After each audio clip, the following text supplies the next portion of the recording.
Well, we're going to talk about the Callaway new Jaws Raw, where we went this weekend, and a new golf course I visited. All on What's in My Drawers Golf Talk.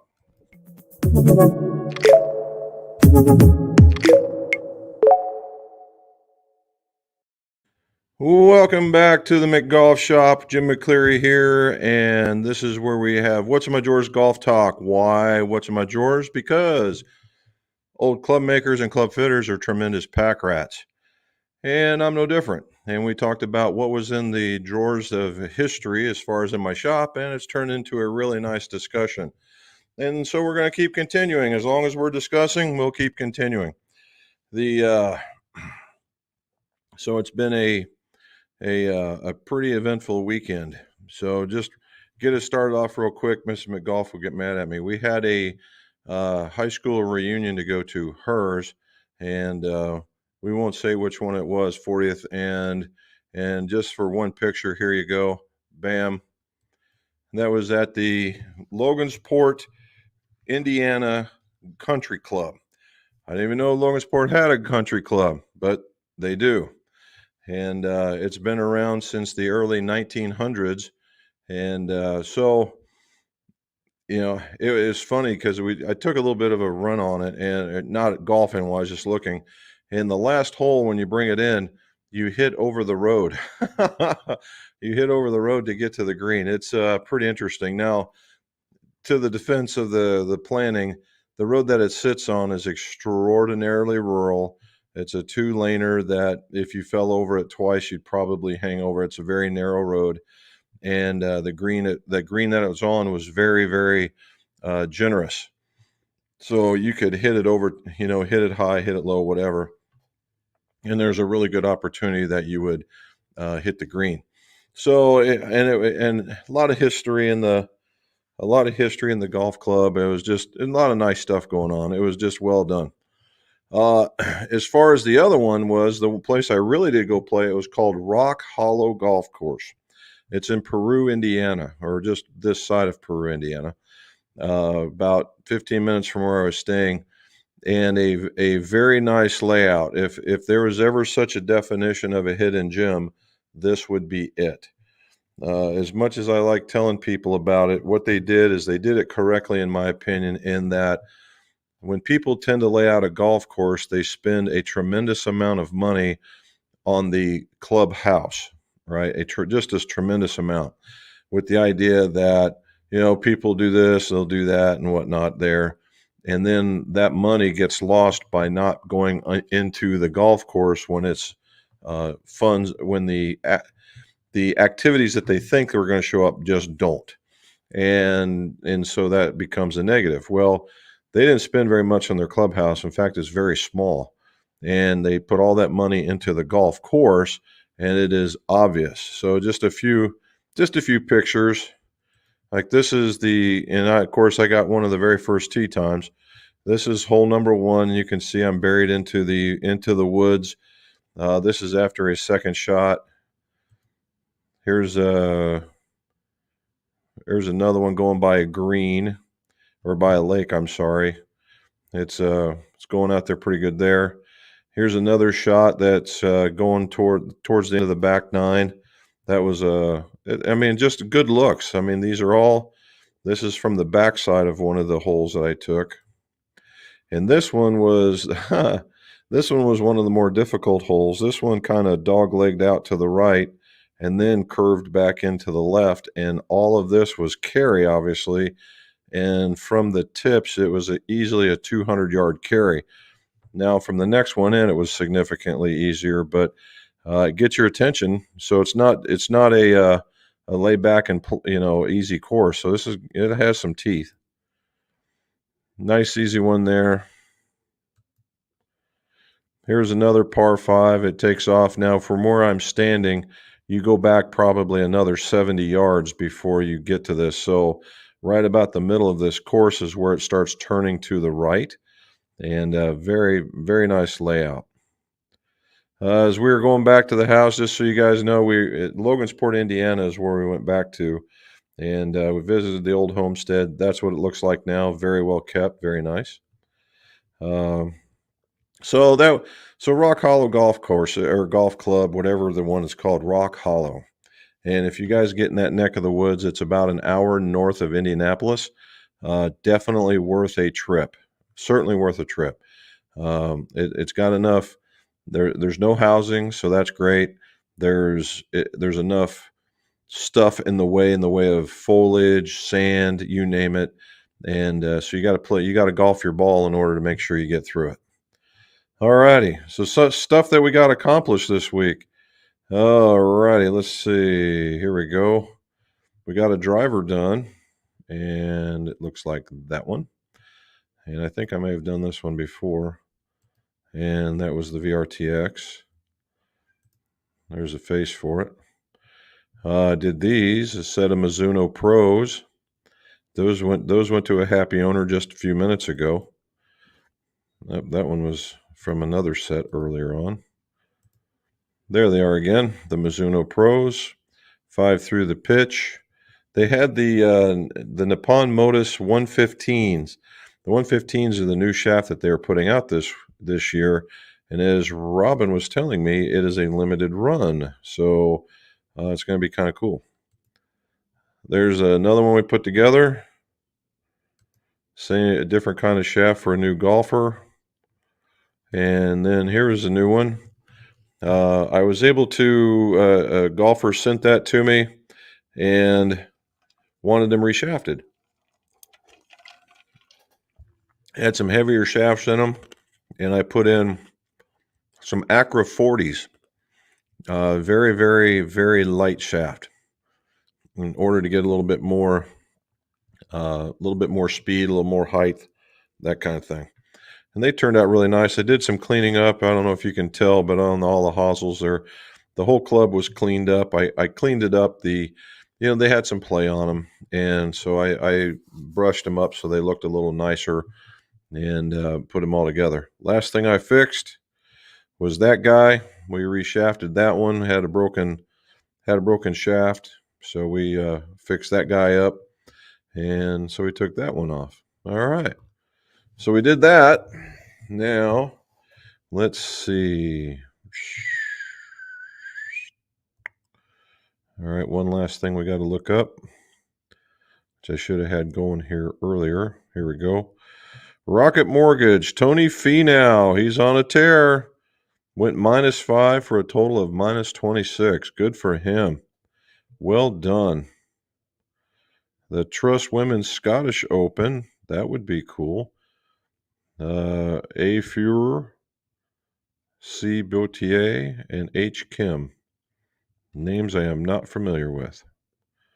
And then last but not least, a Hero Open. That's the DP. S. Crocker, E. Pepperell, and D. Law. So there you go. So Tony Finau, he's all over it now. And I think that win's going to put him very high. Should put him pretty decent in the rankings at least. Yeah, it looks like he's figuring out how to win. Good for him. Okay. So we get through a lot of that. All right. So I said in there in the comments that we're going to talk about the Jaws Raw, and we are. So at this particular point, like and subscribe if you would. That way it promotes more of this channel. And if I put this banner on there, there you go. Hit the notification bell, and that way you get more of the information when it gets loaded. And it just helps the channel. And this week a video will be on the Jaws Raw and how it performed and some certain characteristics. So I'm not going to go massively deep into it, but do a real quick look-see. There it is.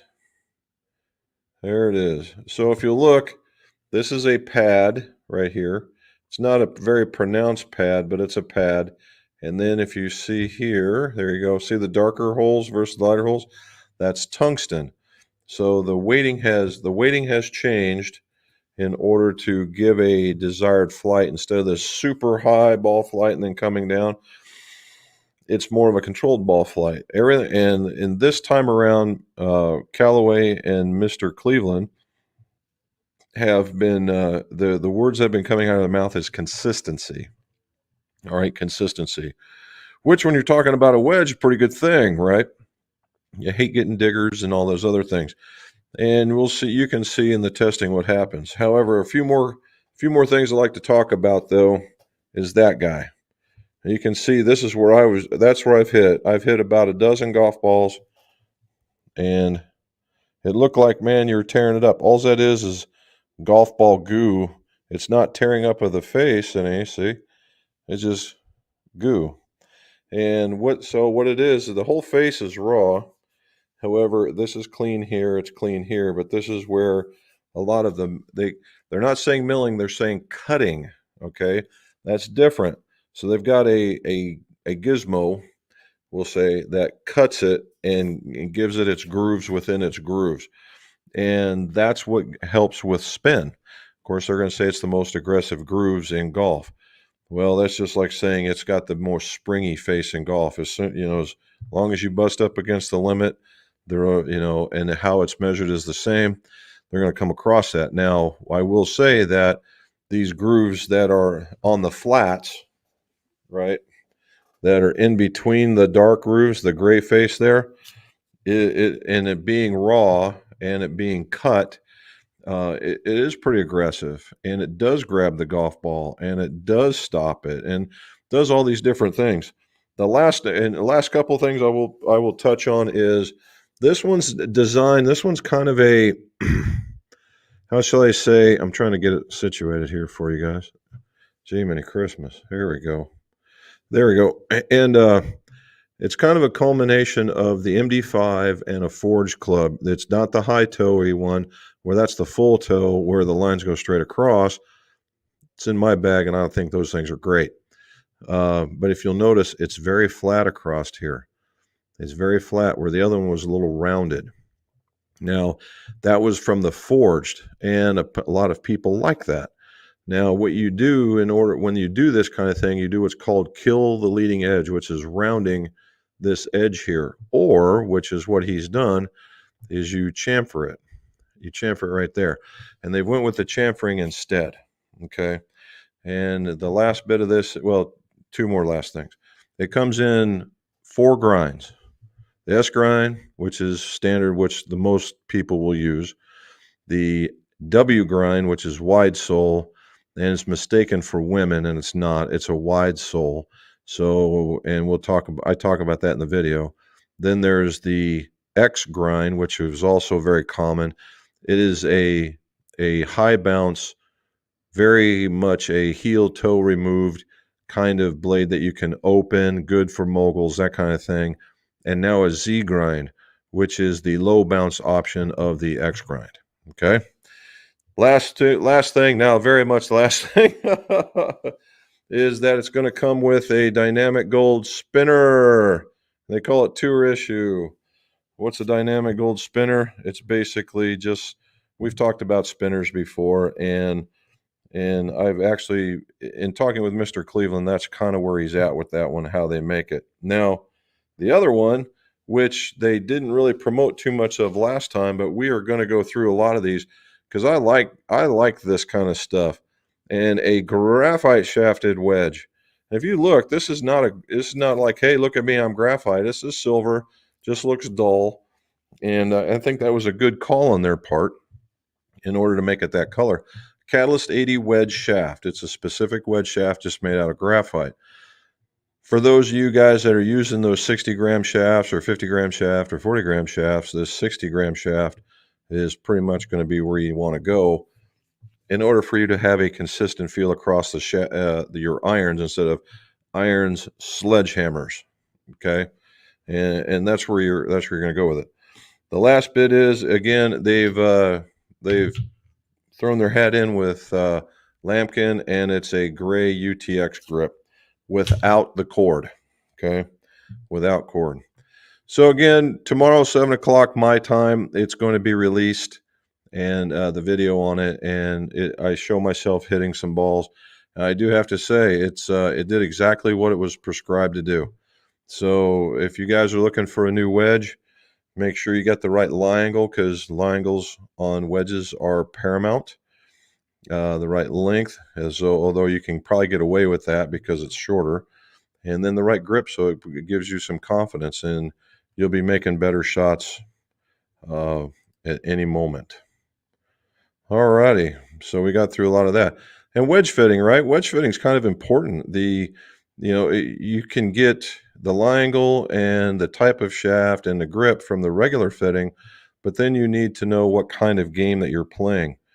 And whether you're a digger or whether you're a sweeper or whether you're somebody that just lays it down and goes, somebody opens it up, all those come in, and the places that you play, all those take into account what kind of wedge grind that you would need in order for you to get through the turf, make really good contact, and let your scores go low. Okay. Let's get to the top and see what's going on. I see Mrs. McGolf is talking to folks already. Okay, Mike got the first one on from Buffalo. It's been a little while. Yep. Really enjoy the course vlog. I'm glad. 74. All right. Nicely done.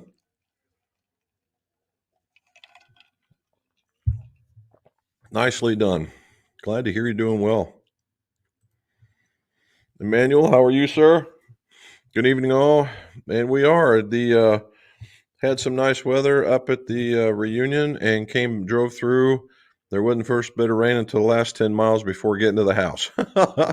So, yeah, not too bad. Now it's back into the 90s again. And so there it is. Oh, so here's just so you guys know, we'll be talking about it Monday. This weekend, I'm going to Maryland to play golf at a place called Queenstown Harbor Golf Course. And it's with a bunch of members from my Golf Spy. They called it a regional outing. And I knew the guy putting it together. I said, sure, well, why don't we try that out? I didn't have anything planned or scheduled at that time frame, and it's just a weekend endeavor. And so we're going to take some pictures and drones and all kinds of stuff, see what kind of content I can get out of these knuckleheads that I'm going to be playing with. They sound like they're a really good bunch of guys with some pretty good attitudes, so it'll be fun. All righty. Danny Johnson, how you doing? Of stock graphite shafts available for Callaway Rogue ST Max irons, which would be better for a senior 75 mile an hour swing speed, the 10C blue, or 75 hybrid iron? Thanks. Well, the 65 or the 75 hybrid. Oh, okay. I see what you're going at.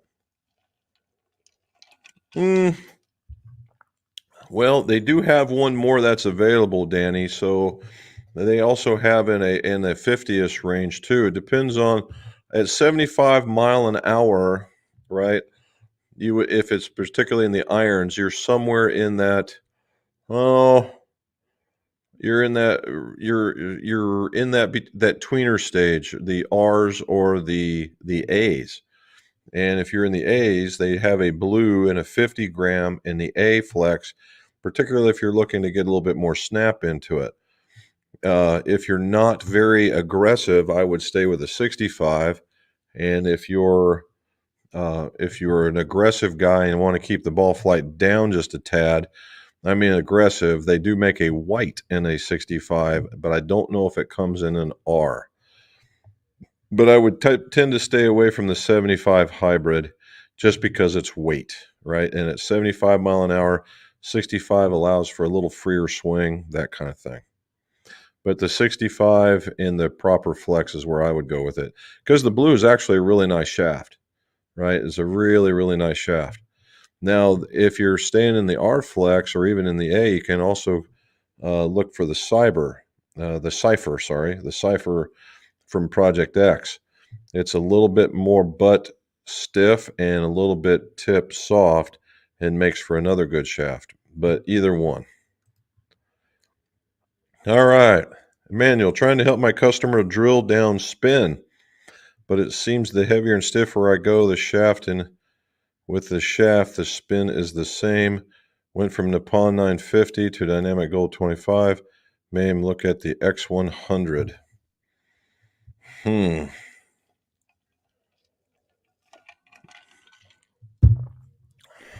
have to think about this one for a minute. We're trying to lower spin. and it all stays about the same. So Emmanuel, either he's a really good golfer and he's coming into the ball the same way. It's pretty much not going to change that a whole lot.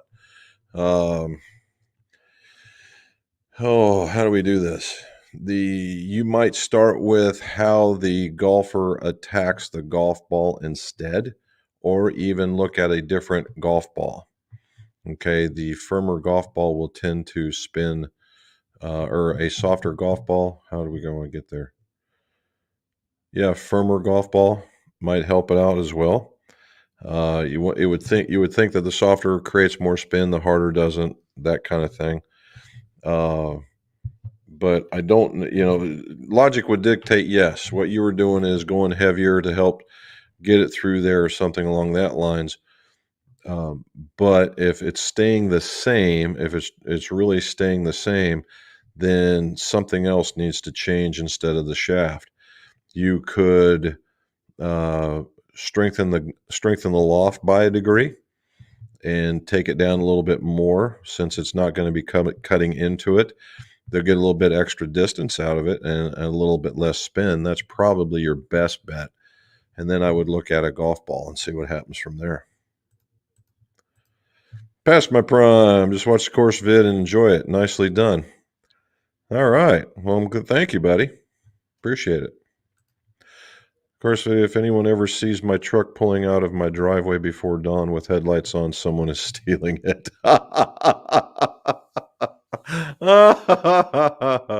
Well done. Well said. Well, that's unfortunately that's a norm around here for me. They have that very place has tee times that start at 6:30, and that's what you saw was the beginning of a 6:30, and then I came back later in the day and did some flyovers, and that was later in the day. So yeah, it was. I tend to do that so I can get out first. Normally, I take my dad with me, and he'll ride along, and it just makes for a really good. It's very quiet, very zen, and I got to kind of watch myself because when I tend to go, I'll scream out something or another, and either it's very good or very bad, and it tends to echo because there's not a lot going on. But I just like it, and the changing of conditions. It's really when you saw where it starts out with dew and then all of a sudden it ends with nothing. So you got to be very, very mindful of each one of your shots. Matt, there he is. Shot a 71 and lost to a 70 and 67. Really? Wow. Well, that's your guy, but that's those guys you play with. They're all tough golfers like you, so that's not bad. When should players tweak their equipment? Holy moly, there's a bomb dropper. Okay. When should players tweak their gear? Well, traditionally what you'll see is players will tweak their gear when they're not satisfied with something. Right? They're not satisfied with something. They tend to leave it alone when everything's going well, but the minute something starts to fall apart, you start looking for that why is that happening thing. Welcome to golfers, right? So when do you do that? Well, personally, I would do it when you are hitting well and you're starting to see a particular flight and you're wanting to see if a change will help you out because you're striking at your best. Let's see if we can make it better while you're striking your best. That would be my opinion. While you're striking at your worst, you're either going to perpetuate the negative feeling or karma that goes into these things, or you're not going to see the result. So while you're doing well is what I would look at, because if you do it and it gets better, then more is the better for you. And if it translates and this is where you started and you ended up here, and you go from here to here and you go down, it's still a higher level, right? So that's where I would be at with it. And we mean tweaks, right? When Matt and I talk about tweaks, we're talking not like wholesale shaft chains out or something like that. Maybe like a grip change, a lie angle change, a loft change, even a position change on where you hit the ball, something along that lines. 84 and 79. Well done, Charlie. Good job. We like to see that. How you doing? Great rounds. When you're shooting that low, it's not the equipment, maybe some mental adjustment. There you go. There's another idea. Oh, here we go. Brendan, what do you say, sir? How are you? Brought an Apex Pro Hybrid 18 degree, the same as my 23 degree shaft empty. For some reason, it goes the same distance. Back to my old, how come? Oh, that's always a good one. How come?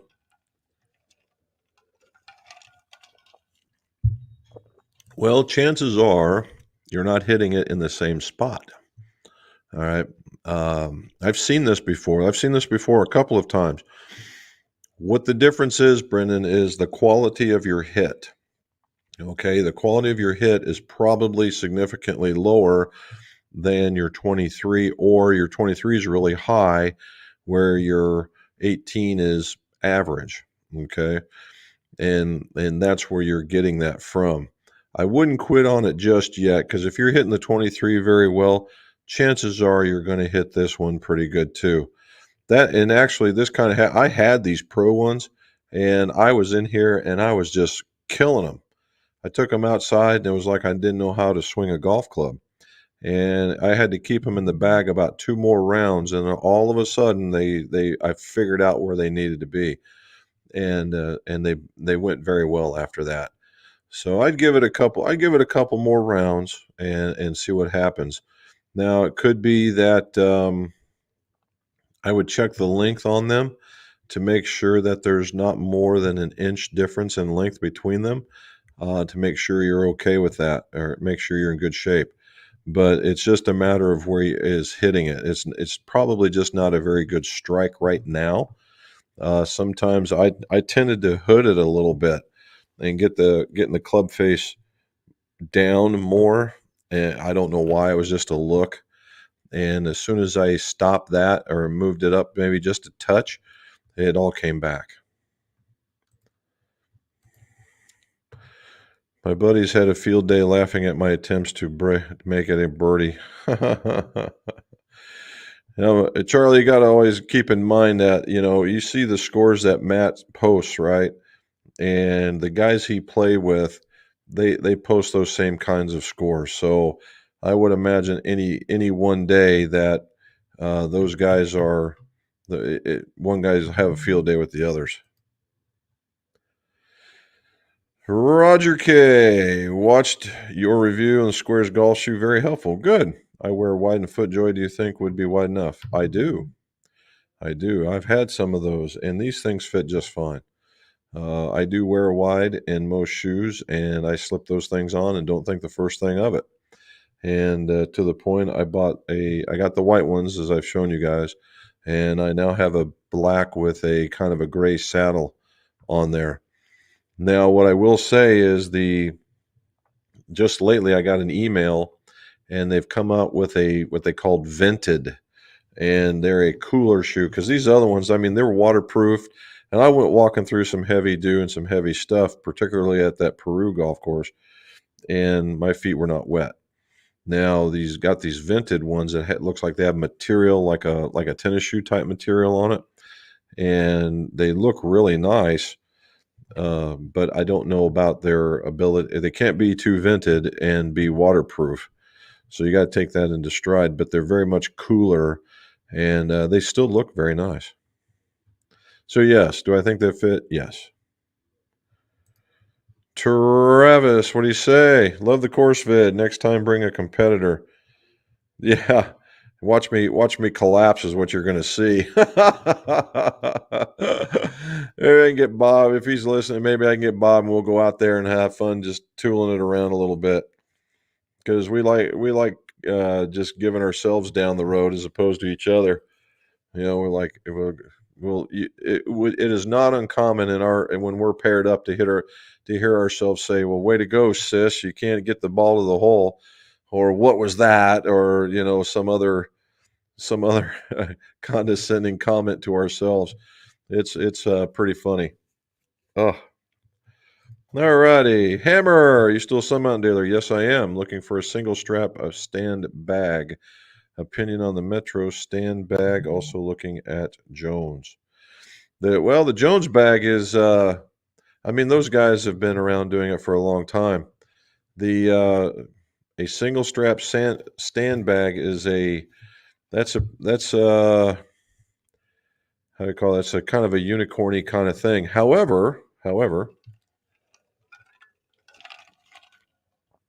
what you could do is if you like a model of Sun Mountain, let's say the C130 stand bag, I believe that's a single strap bag. All right, you could probably do that one. And if it's not, let's say you found one that you like, you want a single strap, they sell a single strap that you can take off the other one and put this one on, and then you can carry it that way. All right. Efren, what do you say, sir? What irons and wood connectors do you use on the wall behind you? I'm looking to change mine from Connects to All Fit. What are your thoughts? Well, you're looking at it. I did the same thing. These are all fit master fits for irons, and I like those. I like that they're the amount of hosel that you take out is the amount that is added back in when you put these things all together, the whole thing, both connector pieces. As opposed to the connects, you used to have to drill out some extra and then you'd bore it down and take out that extra and then cut off some of the hosel. You're taking all this weight out, and all it would do is compensate for the piece that was going over the actual hosel of the club head, and then you still had that 3 or 4 swing weight addition for the shaft. Doesn't do that anymore. So and if you're going to try and take I will give you this as a hint, Efren, if you're going to take let me see, this guy off right here, and you're going to pull that off and put these other ones back on, you're going to have a lot of a braided shaft showing. It's a cosmetic thing. It doesn't hurt it because of the insertion that you had, right? It was a pretty deep insertion, which was cool about Club Connects. That doesn't exist with these guys. They go right in there, they insert their 1.5 inches, and then there you are. The reason why it's so much longer, the Club Connects, is because the shaft adapter was long as well. Okay. Now on this side, that's the All Fit Master for the woods, and I tend to like those pretty good as well. Now the All Fit does have another option out there where you can send the heads in, and they will they do some threading of some variety to the inside of the heads, and then you have a different connector, and you literally screw it in there, and it's a much more quality fit. But you have to send your stuff off. It's a cost and the whole 9 yards. I like my stuff in my control. There we go. Well done, man. Although I think that one's passed a bit.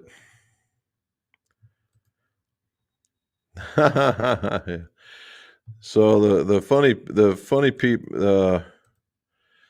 part to the reunion is, so I'm a year ahead of her, and they had theirs. I got this note.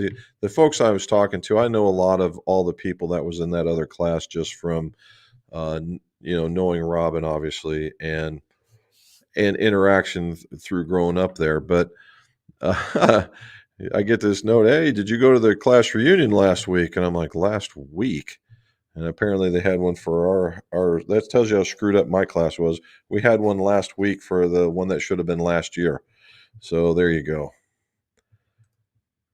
Alan Wilson, Dew Sweeper. There you go. From a hot Austin, Texas. Dude, I can only imagine down there what it's going to be like.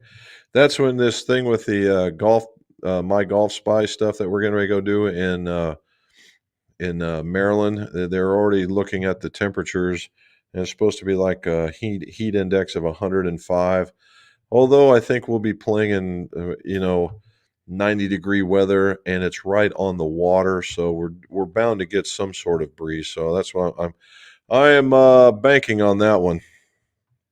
All right. C-Tan, what do you say, sir? How are you? Duke, there you go. Made it in this week. Went to a new club fitter that opened near me. They passed my questions, and I learned from your channel. Okay. Well, hopefully this guy or gal does very well for you and takes care of you.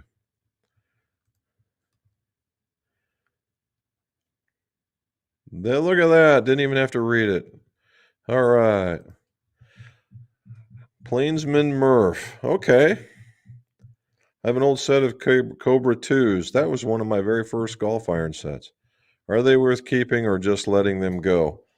So if they're sentimental, obviously not. But if they're the Cobra 2s, like the IQ 2s that have a little fin in the back, technology's passed them by. All right, with the Apollo hump shaft and the stuff that was in them. The technology that's now in irons, including Cobra, if they have that Cobra something tech, is a very nice club. They have a series of clubs in there, pretty decent. And the technology that they've put them in there, that they've put into, and the lofts that you're going to get, it'll be a night and day set. You could walk in there and get the same exact thing in the newer model, and it will be just better. That would be my opinion. Now, if memory serves, they had a fairly thin sole with a chamfered bottom on them, and now they've gone to more of a gentler radius, which makes it a little easier to hit. So yeah, I think I'd let them go if you're looking at having more fun.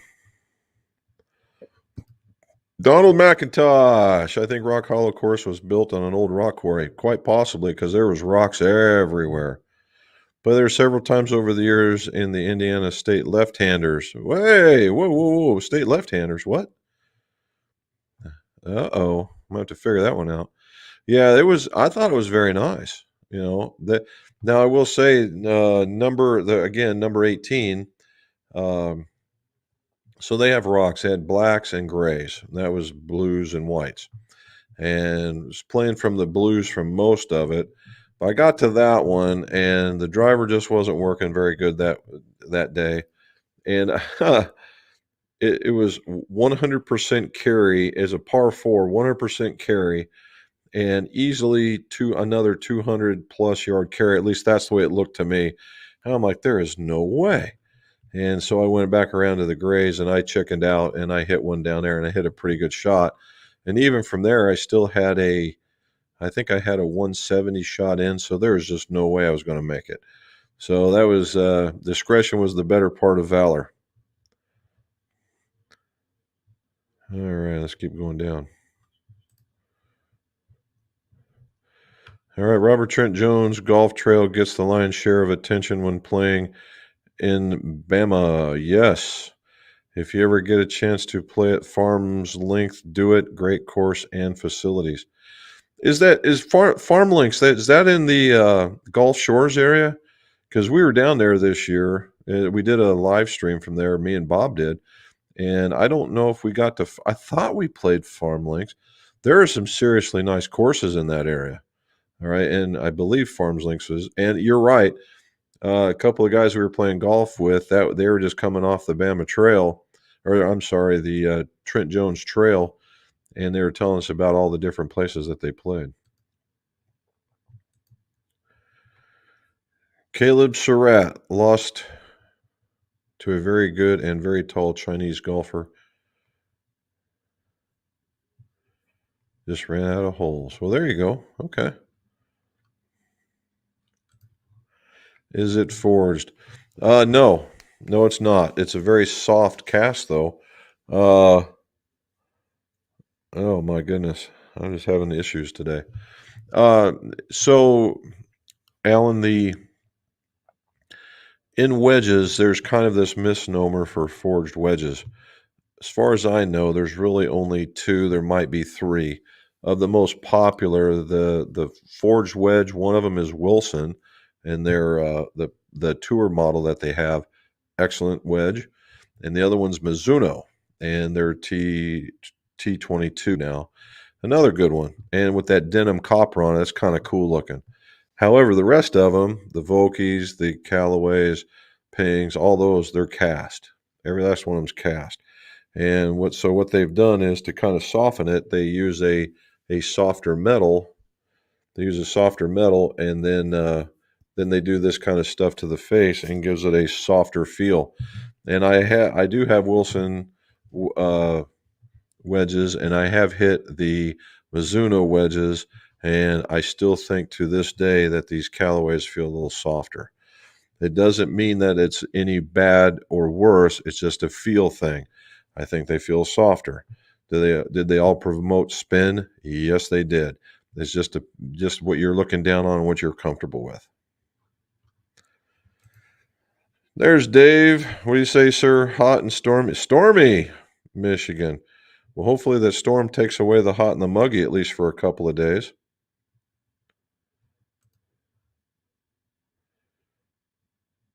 Yeah, okay. I wish I would have seen some of this. Would have been fun. There you go.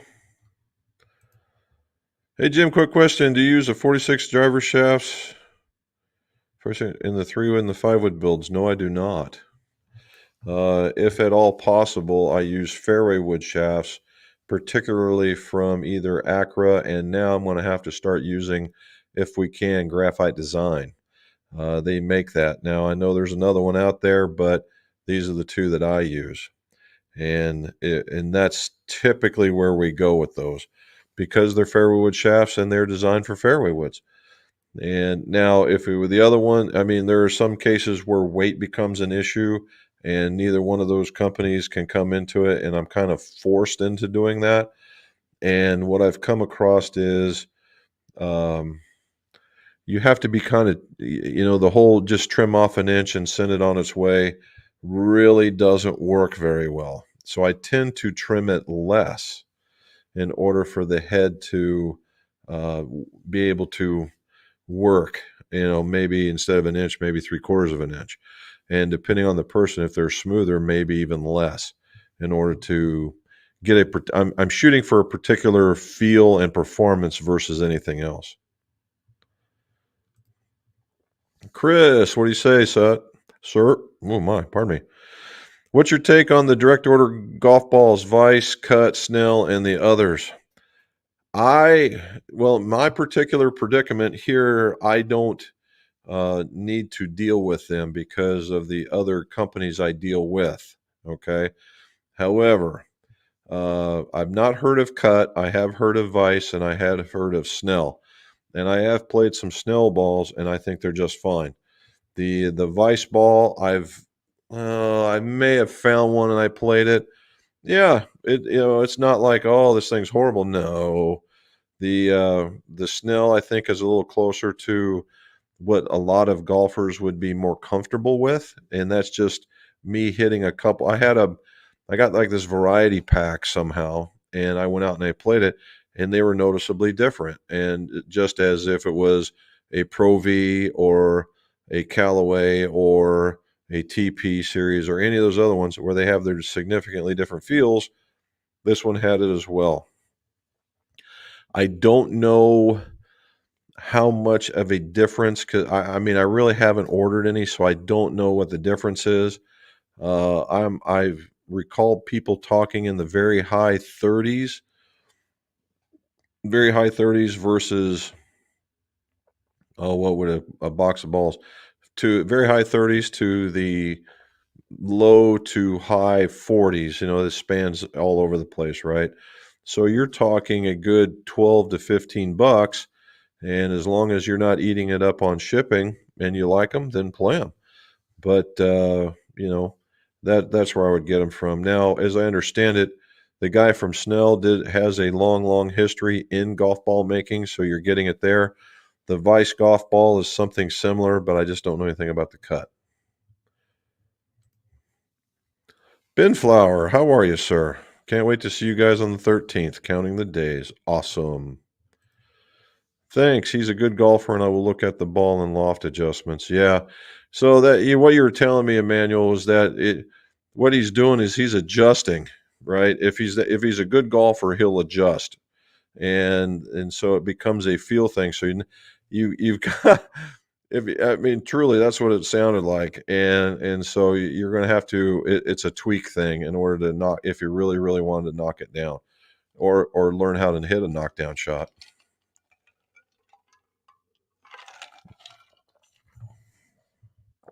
All right.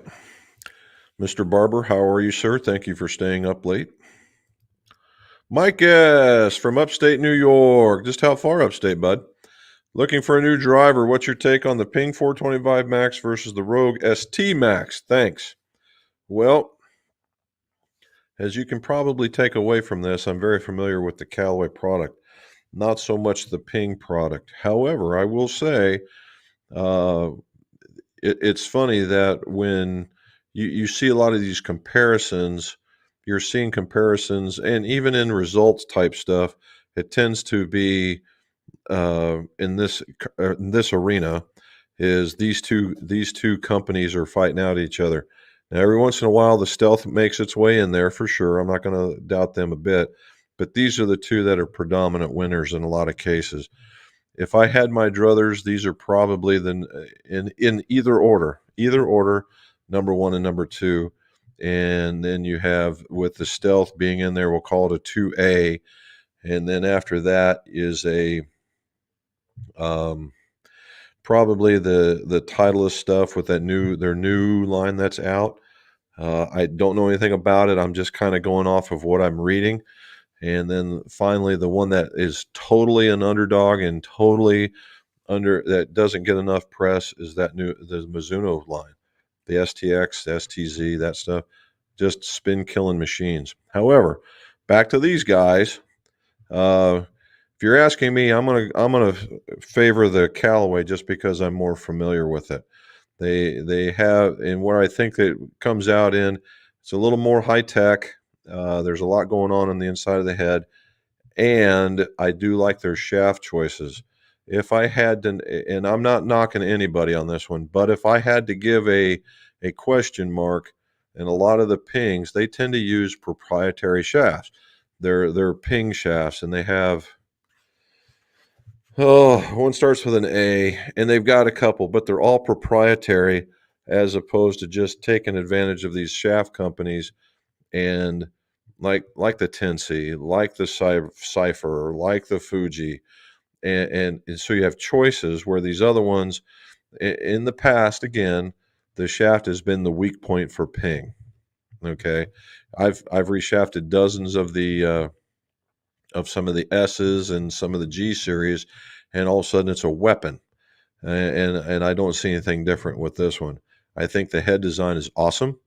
I think, but they would get a knock in the shaft category, where the Callaway, I think they did good by you, and it's a marketing tool too, right? Everybody recognizes Tensei and the Fujis and that kind of stuff. All right.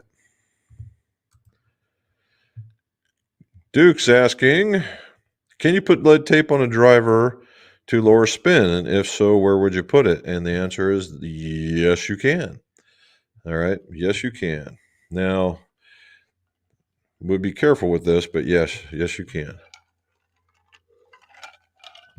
And I would put it as close to the front as I possibly could. All right, we'll just use my iPhone.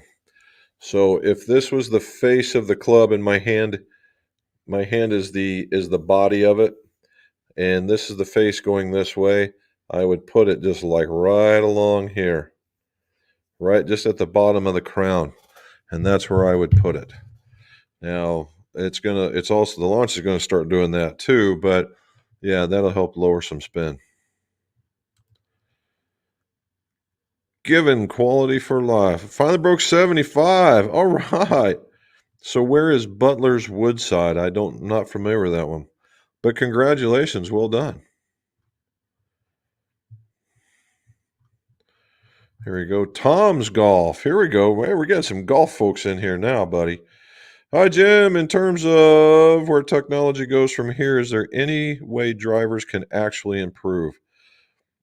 Carbon seems to be the direction, but are we really going to see a now versus 2000s difference? Um, Personally, Tom, I would think that the carbon is nothing more. I mean, carbon was used in, and carbon is kind of a misnomer as well. You know, you have carbon fiber weaves. Sometimes it's made of the stuff that starts with a K, Kevlar, and you can get that stuff. The stuff where carbon from, we'll just go with the Stealth since it's a 100% carbon club. Uh, I'm not totally convinced just yet that it's a I'm not convinced that it's the way that things are going to be. I think what you're going to find is based on what we're seeing companies do now is based on how they test is how that you will work around that test in order to get more performance. It used to be that when you were testing for core and you were shooting that golf ball and that it was just being held there, that the way that they got around it was that they made what I called a crumple zone where the golf club would flex this way. Okay. Now that they're not really doing it and they're using contact time with this arm coming down on it, now it's being held here and it's really, I don't know, stabilizing or even holding back some of the reflectivity of the club. So all that crumple zony stuff that was going on and making the face very thin would have failed basically, and in that shot. But if you're holding on to it, it doesn't show up, and that's kind of what's going on now. And you get this contact time. So what I think what we're going to see is maybe a little bit more face manipulation in the where weight it goes and more distributed. And then we're going to see probably some, like you were talking about, more carbon coming back from the face. We're going to see some of that happening a little bit more. I would see that the designs of the body are going to be the difference makers, really. I think that's where that one's going to go. Now, me, I like sliding weights because I like tweaking.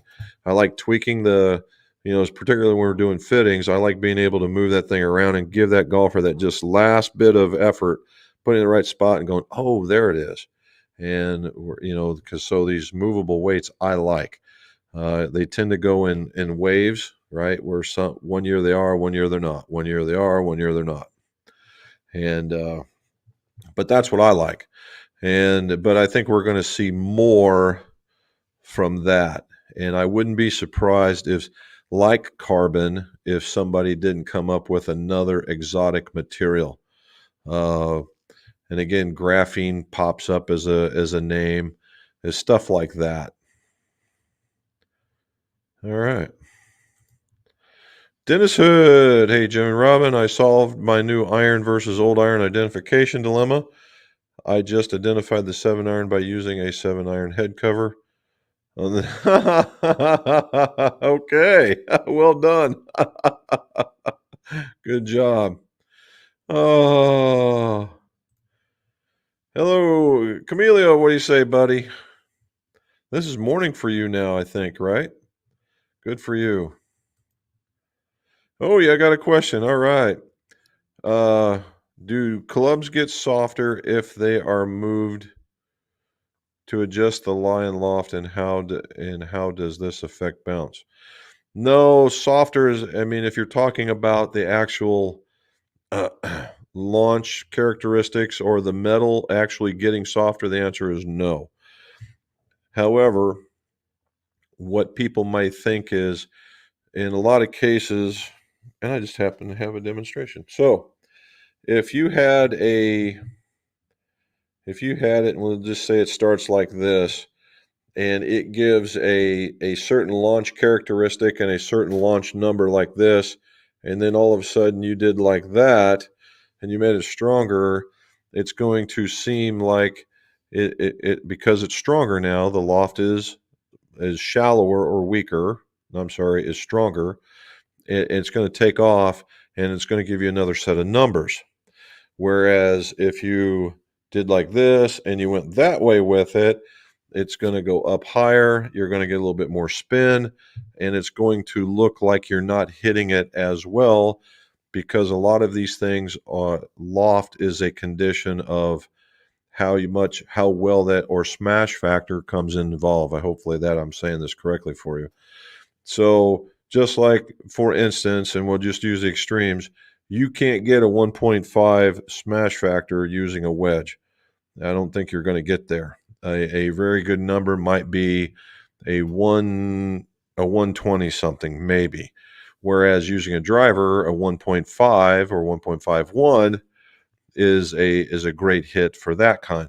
And a lot of it has to do, now only the technology as well, but a lot of it has to do with loft. Okay. That's the reason why you're seeing a lot of these irons starting to sneak up into wood territory as far as smash factors go, because they're very strong and they also have a lot of technology to give you that bounce out of them now. So hopefully that helps. As far as bounce goes, so whatever you do here, if you make the club go like that, you can see what's happening down here. So as you make the club stronger, you take away bounce. If you make it weaker, you add bounce, and it's a 1-to-1 ratio. So if you had a 10-degree bounce and you took a degree and you made it a degree stronger, it would effectively be a 9-degree bounce, and vice versa. All right. Squares, they're a little wider than normal, but if your foot is needing a shoe, it's the True Links shoe. All right.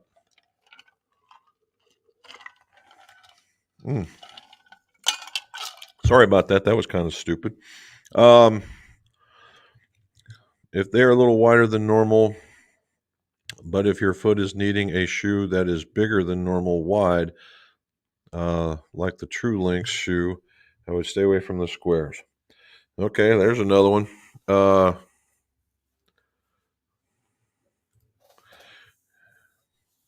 Okay, so they're snuggling in. So Steven is probably a much wider foot than I am. I wear in some shoes I wear a 2E, some 4E, but as a 2E, these squares for me are fine. So you must be just a hair wider. And yeah, it can happen. All right. Michael Barber is going to treat himself to a new putter. Is there a particular brand that jumps out at you and what I should go for? Well, that's a good question. All right. So again, I'm going to kind of favor some clubs, the models that I'm familiar with. If you were going to go full out, Michael, and you were looking at a milled putter, one solid piece of steel, milled putter, great feel, lots of stuff going on with it, very precise in its making, I would look at Toulon. All right. It's out of the Odyssey line. It's the Toulon putter. It's a very, very, very nice putter. Another one, and I say that because of your international variety. However, I have been putting pretty doggone good with the Makefield putter. All right, I would look them up as well, Makefield putters. And they have basically two options. One is center shaft and a heel mounted, but they have weight system in there that can help you get a particular kind of feel. And there's a lot of ordering that can go on for that. That would be, and that's also a milled putter. It's just the other one's milled from a steel, where the Makefield is milled from a high-end aluminum, with the weights giving you that feel. So a different way of getting to the same spot. Now, if you're not, and the Makefield's a little less expensive, by the way. Now, from the other ones, as far as going, I would have no objections to recommending the Tri-Hot. This is the next tier down. Very good looking club, very high MOI in all its models, and I do like the look and the feel of it. But I mean, if you're really going for a treat, that's where I would go. All right, but there are plenty of good ones out there. I'm just mostly familiar with those two companies. I do a lot. I used to do a lot with the Mizuno, and they are very nice as well. I could give them you give them a look. They're another milled putter. I just think the other ones are just a little nicer. All right. All right. Linda Kirkrausch. What do you say? My 27-year-old son is buying his first new clubs. He has narrowed it down to the Mizuno 921 Hot Metals. That's a very nice club. Is there a significant difference between the Hot Metals and the Hot Metal Pros? So the difference between the two is they're virtually the same club, except for the Hot Metal Pros have less offset. Okay, less offset. Now this one, I'm going to leave the chair and I'll show you here in a second.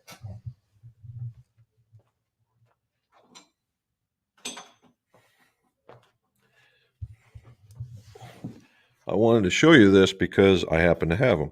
All right, so here's a Hot Metal, and here's a Hot Metal Pro. All right, and if you look at it, you know they're pretty close to the same as far as that look there.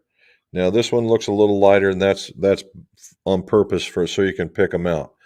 The other part is that the Hot Metal versus the Pro is a little wider. All right, this is the Pro, this is the Hot Metal.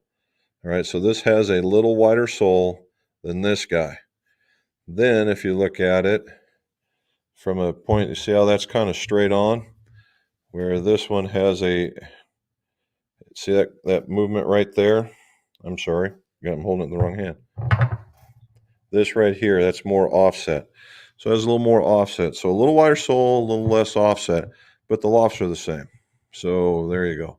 That would be the difference. The Hot Metal is a nice club, and it just depends. So if he's fading the ball, right, if he's a fader of the ball, and most brandy new guys are, the offset should help. All right. If he's athletically gifted, very good, let's say high eye-hand coordination, you might go with the Pro because they can learn to get into that particular part. There you go from there. All right. Yes, it is, right? You can. I mean, there are tons of putters out there, from what I would call boutique type putters, Michael, where you would see stuff like Edel or Idle, however you want to say it. Edel makes a pretty good putter, but it's a boutique putter. Another one of my favorites is Peretti. I like the Peretti putter. I carried them for years. We just it was just kind of a popularity thing, but I think they make a fine milled putter. There's one more out there. Oh, Bettinardi, right? Bettinardi is another one. It has a bit of popularity. I've just never, and they look good, and I know they're a high quality build, and I like the looks of them. The feel has never been something that I enjoyed. That's me personally. I thought it was a bit firm, and I wasn't looking for that. I wanted something softer. And of course, the guy I'm leaving out of the conversation is the Scotties. They're always there, but I'm talking to what I know, based on what I see. The Toulon, as far as making sure all the I's are dotted, T's are crossed, and the manufacturing, it's there. I like the Stroke Lab in it, and it comes with that kind of a dark green shaft, so it kind of looks black sometimes, green others. Kind of cool. And then it's got its own grip as far as midsize. Now, if you wanted to, if you had a little bit more change in your pocket, you could change colors, put some engraving, that kind of stuff on it, if you like a customized putter like that. If not, then no sweat. So there you go. I'm getting the word here. All right, the new Ping PLD is pretty sweet. Ping's trying to get back. We were discussing that not too long ago, in that, as Ping got its start with a putter, and now they are almost totally unknown for it. And I hope to see him get back to that, very well played status, because they were always a really classic shape. Every company's got one, and let's keep going with that. All right. Speaking of putters, I heard Trevino say that as long as the loft and lie do not change in your putter, you will be okay. Does a club bidder agree with that?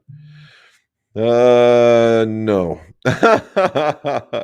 the uh Keep in mind when Trevino was playing, that dude was going around. He was beating people with a milk, a bottle on a stick, the stories about that man.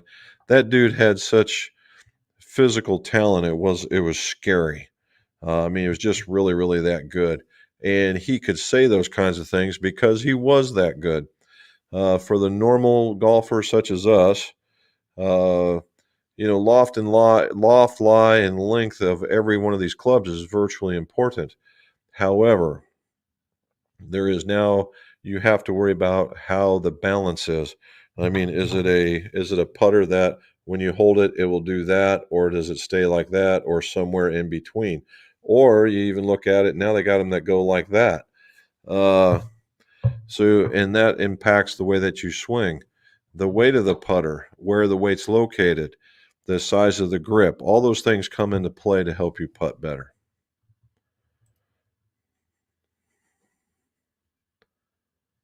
Craft farms, you're right. You're right. You're right. You're right. And that we did play craft farms. There's two there, I believe, and we played both of them. And we did play Kiva Dunes and the Peninsula, and they are both excellent. Yeah, they did very, very well. Matter of fact, if you go to the Peninsula and you find a Blue Tees rangefinder, it's probably mine. Steve Stavopek? Stevopek? Okay. Hi. Old clubs were Nike VRs. Those aren't bad. Had them retrofitted, got rid of the dynamic gold S300s, put 95s and some lambkins, butt cut a half inch. Best thing that happened in golf wise in 40 years. All right. So what we're seeing is a successful redo. Well done. I like to hear that kind of stuff. Nicely done. Oh, no problem, Dave. Anytime, man. All right, a couple more, and then I think we got to have at it. It is a 6:37. Okay.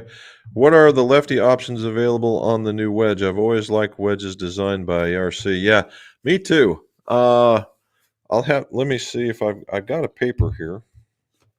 I do. I have a paper. And it does, yeah. So here's what I got. There's your grinds. Let me see what lefty options are here. Well, right now, that's the black raw face chrome. Okay. Standard grind 50-10 is left-handed. A 52-10 in standard is left-handed. Sand wedge 54-10 S grind, 56-10 S grind, 54-12 W grind, 56-12 W grind. In lob wedges, a Z grind and a 58-8, a 58-10 and an S grind. These are 58-12 and an X, 60 and 8 and a Z, 60 and 10 and an S, 60 and 12 and a W, 60 and 12 and an X. And that's it. And it doesn't talk, a really funny thing is it didn't talk anything about the ladies. No left-handed ladies, so we'll have to kind of make that go. So that's what you get, man. All right, still roasting in South Texas. Yes, I can only imagine. Just wanted to say thanks. Say thanks to Callaway Apex MBs, are the best irons I've ever played, hands down. Nice. I'm glad to see you like it.